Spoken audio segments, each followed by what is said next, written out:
এ আয় রে মনা, আয় আয় আয় আয়। ছাদ যাবো ছাদ।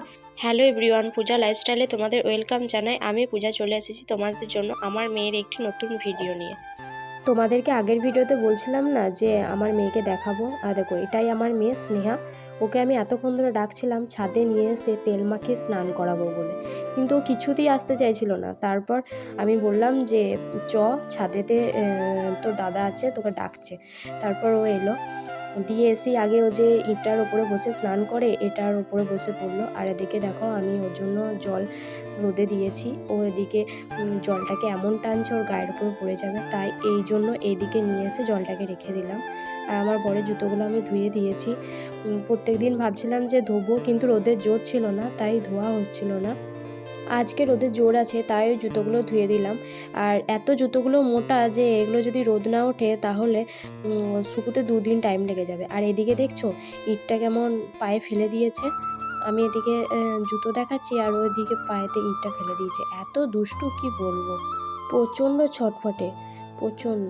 আর যা পাবে সব শুধু মুখে ভরে নেবে। আমার মেয়ে বলে বলছি না, এটা সব ছেলেরাই করে, যা পাবে সব শুধু মুখে ভরে নেবে। তোকে নিয়ে বাঁচবো আমি সোনারে সারা জীবন। চলো আজকে দেখাই আমার ছাদের মধ্যে থাকা আমার তৈরি করা ছোট্ট বাগানটি। আমি এখানে 3টে বেগুন গাছ বসাইছি, আর আগের বছরে একটা রক্তগাঁদা গাছ লাগিয়েছিলাম। ওর থেকেই ফুলগুলো শুকিয়ে পড়ে মাত্র একটা গাছ বেরিয়েছিল, সেইখান থেকেই ডাল ভেঙে ভেঙে আমি আবার এই বস্তাগুলোতে লাগিয়েছি। এই যে সোনাকে তেল মাখানো হয়ে গেছে। ওকে তেল মাখানোর পর আমি আধ ঘন্টা ওকে ছেড়ে রেখে দিই, তারপর ও খেলা করে। ওকে আমি এখন ছাদে নিয়ে চলে আসি, কারণ নিচেতে প্রচণ্ড হাওয়া।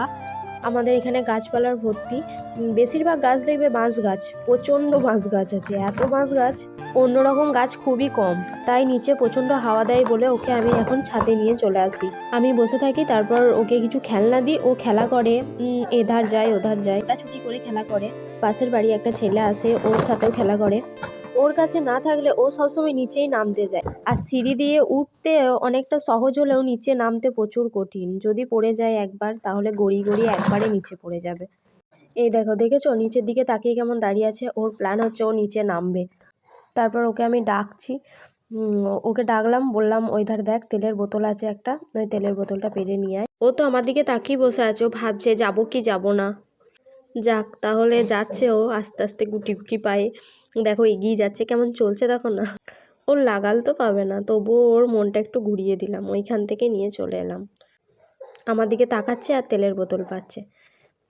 ওকে আমি 11:30টার সময় তেল মাখিয়ে দিই, তারপর আধ ঘন্টা ঘোরাফেরা করে, তা করতেই 12টা বেজে যায়। আর 12টার সময় ওকে আমি ভাতে যা সবজি হয় তা দিয়েই খাইয়ে দিই, শুধু ঝাল না ছাড়া সেগুলো তুলে রাখে আগে থেকে। কিন্তু আজকে আমি ওকে খাওয়াচ্ছি খিচুড়ি আর ডিম।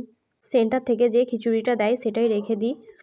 ও বেশিরভাগ খিচুড়ি খেতেই চায় না, তার জন্য রাখি না, আমি খিচুড়িটা খেয়ে নিই। আর একটুখানি আজকে রেখেছি, দেখি ও কী করে।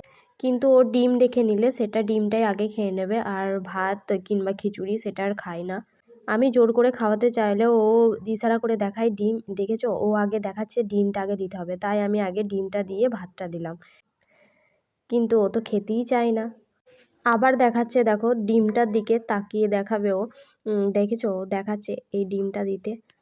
কয়েকদিন আগে স্নেহার খুব জ্বর হয়েছিল, ওর জ্বর এসেছিল 104-5।